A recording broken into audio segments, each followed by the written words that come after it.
Salut à tous, c'est Guillaume et aujourd'hui on se retrouve pour un nouveau Tech Actu. On est le 17 mars et on va voir ce qui s'est passé dans l'actualité high-tech de ces derniers jours. On commence tout de suite avec Ark Survival Evolved. Il y a une petite news qui est sortie qui nous annonce qu'en fait le jeu va être disponible sur iOS et Android.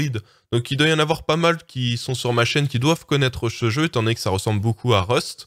Et donc en fait voilà, on apprend que en fait ils sont en train de développer la version pour iPhone, iPad, pour Android, et que ça devrait arriver en gros au printemps 2018. Donc ça veut dire d'ici le 20 juin. Donc avant le 20 juin, on devrait avoir cette version-là qui arrive sur smartphone. Mais attention, donc ce qu'ils nous disent en fait dans cet article-là, ils disent qu'en gros le preset semble avoir été bloqué sur l'ultra low, avec une distance d'affichage réduite à son maximum et des textures baveuses à souhait. Donc, étant donné que Ark Survival Evolved, c'est pas un jeu qui est réputé pour être très très optimisé déjà sur PC. Des fois, il faut un PC très puissant pour le faire tourner. Donc, le mettre sur smartphone, ça risque d'être compliqué, mais du coup, ce qu'on apprend, c'est qu'il y a de grandes chances en fait que ce soit que en fait les graphismes soient beaucoup moins beaux sur smartphone, sur Android, iOS, iPad, etc. que sur PC. Ce qui est en soi logique, mais on aurait pu se dire que s'ils avaient essayé d'un petit peu plus optimiser, ils auraient peut-être pu faire mieux. Donc voilà, on verra bien d'ici le 20 juin, ça devrait arriver avant.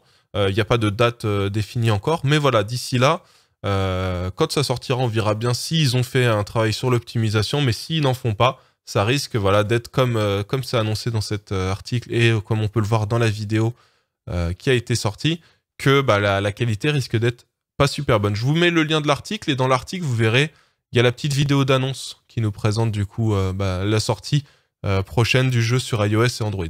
Voilà, n'hésitez pas à aller voir dans la description. On parle de la news suivante maintenant, on parle de Twitch. Il y a eu un nouveau record qui a été fait sur Fortnite grâce à Drake. Alors je vous explique, il y a le streamer Ninja qui a lancé un live.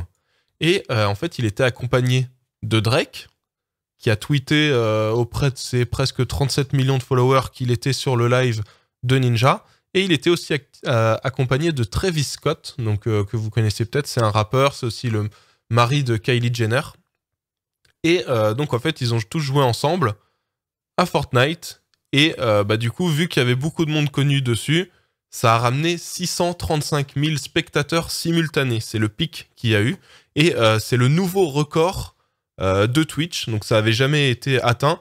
Jusque maintenant, le record, c'était 388 000 personnes en même temps pour un live de Dr Disrespect. Que si vous ne connaissez pas, n'hésitez pas à aller le voir.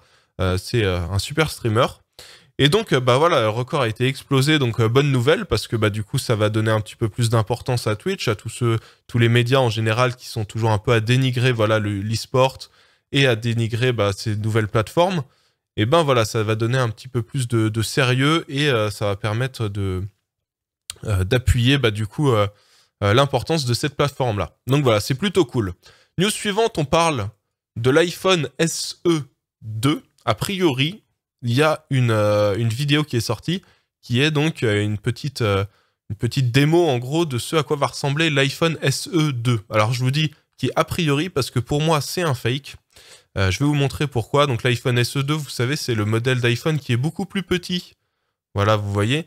Et en fait, là moi en fait ce que je vois, donc on nous dit que c'est un iPhone SE 2 qui a leak, mais en fait pas du tout. Pour moi c'est un iPhone X, donc un iPhone 10. Sur lequel on a mis en fait une coque pour que ça ressemble un petit peu à un iPhone SE, mais pour moi, c'est pas du tout un iPhone SE ça. Parce que pour moi, l'essence même de l'iPhone SE, c'est d'avoir déjà un petit écran et aussi d'être low cost. Et donc là, l'écran n'est pas petit. Et en plus, on a la petite encoche. Moi, ça m'étonnerait que Apple ils mettent leur petite encoche dessus avec leur capteur Face ID sur un smartphone qui est censé être low cost. Ça me semble un peu illogique parce que sinon ils vont pas réussir à vendre leurs autres smartphones. Donc voilà, moi je pense que ça c'est un fake. Dites-moi ce que vous en pensez dans la description. Il y a beaucoup de monde aussi qui dit que y a moyen que ce soit du fake. Donc voilà, donc dites-moi ce que vous en pensez. News suivante, on parle de YouTube avec le mode nuit qui arrive sur iOS et Android. Alors c'est déjà disponible sur iOS, donc si vous êtes sur iPhone, vous pouvez activer ça. Regardez, il faut faire ça. Vous cliquez là sur votre petite photo, vous faites paramètres et ensuite vous cliquez sur Dark Theme et voilà, ça va vous activer le mode nuit. Ça évite de s'éclater les yeux quand on est sur YouTube dans son lit le soir avant de se coucher. Donc voilà, c'est plutôt cool, c'est pas encore dispo sur Android, mais ça arrive très très très prochainement. Voilà. Et enfin, la dernière news, on parle de Google Maps. Google Maps qui améliore son service et qui permet maintenant de mettre un mode fauteuil roulant. Ce qui fait qu'en gros, si vous êtes en fauteuil roulant, il va vous donner un itinéraire qui va vous permettre de ne pas être bloqué, par exemple, par des marches qui sont pas compatibles du coup avec un fauteuil roulant. Donc ça vous donnera le chemin pour suivre les ascenseurs, pour suivre les montées spéciales pour les personnes handicapées. Donc voilà, c'est plutôt cool, c'est pas encore disponible partout. Pour l'instant, c'est disponible dans 5 villes. Alors attendez que je les retrouve, voilà, elles sont là. C'est disponible à Londres, Mexico, Boston, Tokyo et Sydney. Mais ils sont en train de travailler pour qu'on puisse en gros l'utiliser dans vraiment toutes les villes. Ils sont en train d'essayer d'améliorer ça, mais faut qu'ils rassemblent un certain nombre de données pour que ce soit possible. Voilà, voilà. Bon, bah, c'était tout pour ce Tech Actu du 17 mars. J'espère que ça vous a plu. Si c'est le cas, n'oubliez pas le petit pouce bleu juste en bas. Et puis moi, je vous dis à bientôt. Allez, ciao!